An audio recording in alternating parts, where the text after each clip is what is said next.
Assalamualaikum warahmatullahi wabarakatuh. Alhamdulillah, serangkaian materi sudah kita sampaikan dari materi pertama sampai ke 5. Ini adalah materi terakhir. Semoga tidak ngantuk ya teman-teman semua. Perkenalkan, nama saya Mia Iklima dari SPS PAUD Al Munawaroh Cakung Timur. Saya akan menyampaikan materi 6, yaitu tentang asesmen pembelajaran. Apa aja sih? Oke, selanjutnya next. Nah, ini dia. Pembelajaran dan asesmen merupakan kontekstual kesatuan yang tidak dapat dipisahkan. Kaitan antara pembelajaran dan asesmen digambarkan melalui ilusi berikut. Nih, ilusinya seperti ini ya.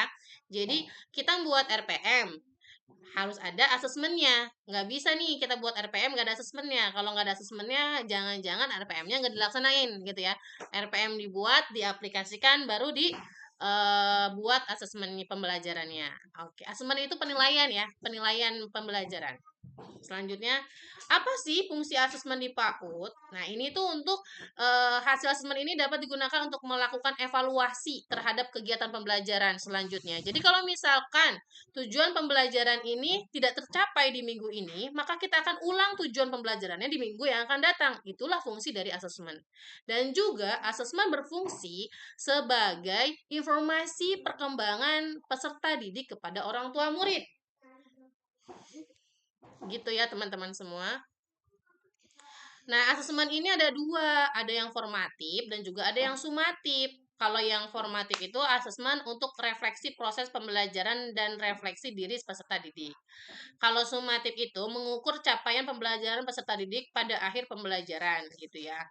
Lalu kalau misalkan ini contohnya formatif juga ada formatif checklist, rubrik, hasil karya, anekdot, dan juga sama, sumatif juga sama, checklist, catatan anekdot, dan rubrik atau portofolio. Jadi simpelnya gini deh, formatif itu adalah penilaian keseluruhan anak, kalau sumatif itu adalah penilaian satu persatu anak. Nah, ini dia instrumen penilaiannya, ada checklist, anekdot, hasil karya, dan rubrik. Rubrik itu sejenis panduan kita dalam kita menyelesaikan penilaian.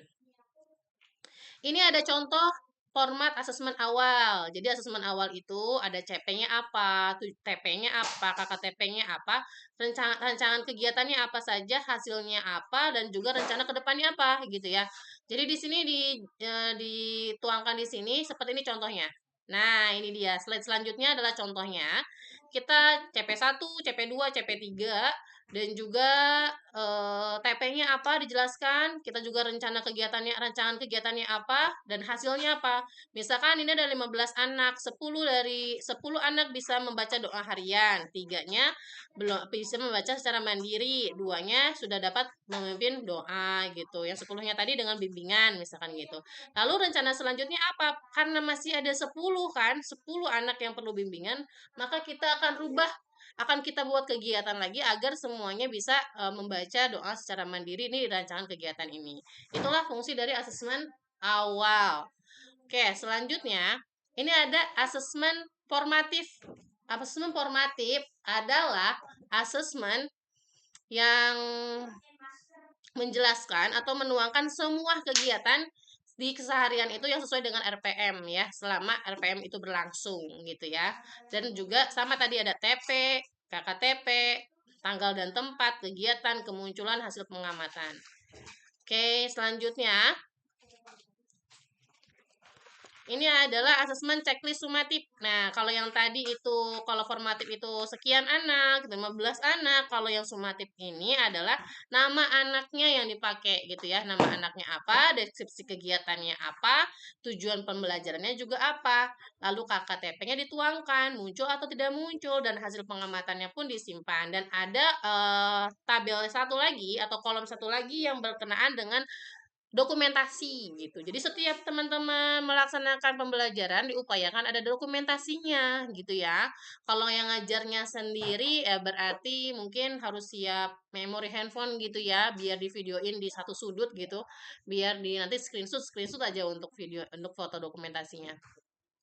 Nah, inilah catatan anekdot. Catatan anekdot itu adalah penilaian sumatif kejadian-kejadian anak yang terjadi pada anak itu juga bisa prosesnya bisa sumatif, bisa formatif ya, bisa secara keseluruhan, bisa juga secara rinci per anaknya tersebut bagaimana gitu. Anekdot ini biasanya kejadian-kejadian yang terjadi dimulai dari keberangkatan sampai kepulangan gitu. Apa aja kejadiannya bisa dicatat di anekdot.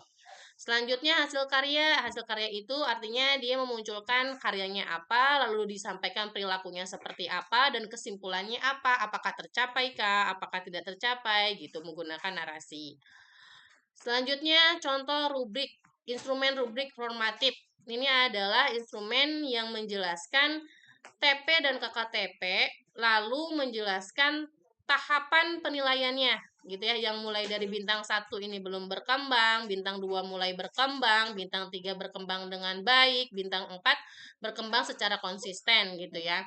Nah, ini dia rubriknya. Jadi kalau kita mau melakukan penilaian checklist formatif ataupun sumatif, kita sebaiknya lihat panduan ke rubriknya. Kita jangan sampai mengatakan anak itu tidak muncul. Misalkan anaknya tidak muncul, tidak bisa kita bilang kita menuntun anak apa namanya membaca doa misalkan gitu. Terus kita sampaikan ke orang tua dia belum bisa baca doa sama sekali misalkan gitu ya. Jadi ya tidak seperti itu. Kita lihat ke rubriknya gitu kan. Atau kita nilainya oh dia belum muncul gitu kan, belum berkembang gitu. Padahal sudah mulai-mulai berkembang atau enggak berkembang dengan baik. Nah, kalau di raport ini ada identitas murid, komponennya ya, nama satuan pendidikan, kelompok usia, semesternya berapa, perkembangan dan pertumbuhan anak, deskripsi perkembangan capaian pembelajaran, deskripsi capaian kokurikuler dan refleksi orang tua. Ini saya ada contohnya. Kayak catatannya dibaca nanti. Tujuannya teman-teman baca sendiri ya, saya sedang sibuk nih kayaknya. Nah, contohnya di sini nggak kelihatan lagi. Di sini ada lagi. Oke, sekian dari saya. Mohon maaf ya teman-teman untuk yang asesmen ini tidak lengkap karena sudah mulai berdatangan anak-anak ngaji. Terima kasih. Assalamualaikum warahmatullahi wabarakatuh.